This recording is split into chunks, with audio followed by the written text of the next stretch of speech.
Rreth 2 javë më parë, Durrës Lajm paralajmëroi se Muzeu Arkeologjik Kombëtar rrezikon të mos hapet dhe këtë sezon turistik, pavarësisht se në tabelën e punimeve fundi i muajit prill rezulton si afati final i përfundimit të restaurimit të tij. Moshapja e muzeut edhe për disa muaj tashmë është fakt zyrtar, sepse një gjë e tillë u pranua gjatë vizitës që kryeministri Edi Rama zhvilloi në kantierin e muzeut një ditë më parë. Është shumë e rëndësishme që të organizohemi një orë më parë. Parashikohen pjesë të vitit bashkë me pjesën e muzealizimit, hapjes së oborit dhe kapanonit siç po ishin ndërtuar. Ka orë gjithë mirë? Po. Muzeu Arkeologjik i vetmi i këtij lloji në vendin tonë nisi restaurimin në nëntor të vitit 2022 dhe përfundimi i punimeve është shtyrë disa herë, pasi fillimisht u deklarua se punimet do të zgjasnin vetëm një vit.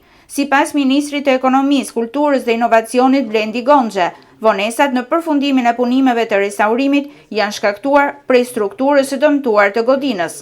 Në projektin e ri që ne vëmë një jetë këtu bashkë me Konopsin, na del një problematikë shumë e madhe me strukturën e cila del që nuk ka qenë të ndërtuar siç duhej, dhe kështu që gjithë përforcimi dhe ndërhyrja pas tërmeteve që fillon me Konopsin bëhet me një ndryshim projekti që në fillim. Kjo ka rënë një vonesë në kalendarin e punimeve, e gjithashtu shikoni kollonet e të përforcuara të hapura, të ri armatosura, pothuajse të ri strukturuara si kollona, se ishin problematike shumë për të.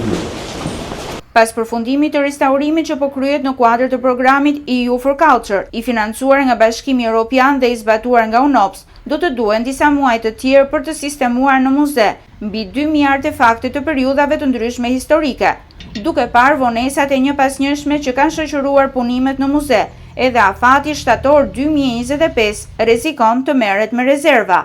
Autoritetet kulturore synojnë që pas investimit, që kushton rreth 348 milion lek, në momentin e rihapjes, turistët të mund të vizitojnë të 2 katet e muzeut, si dhe oborin e jashtëm.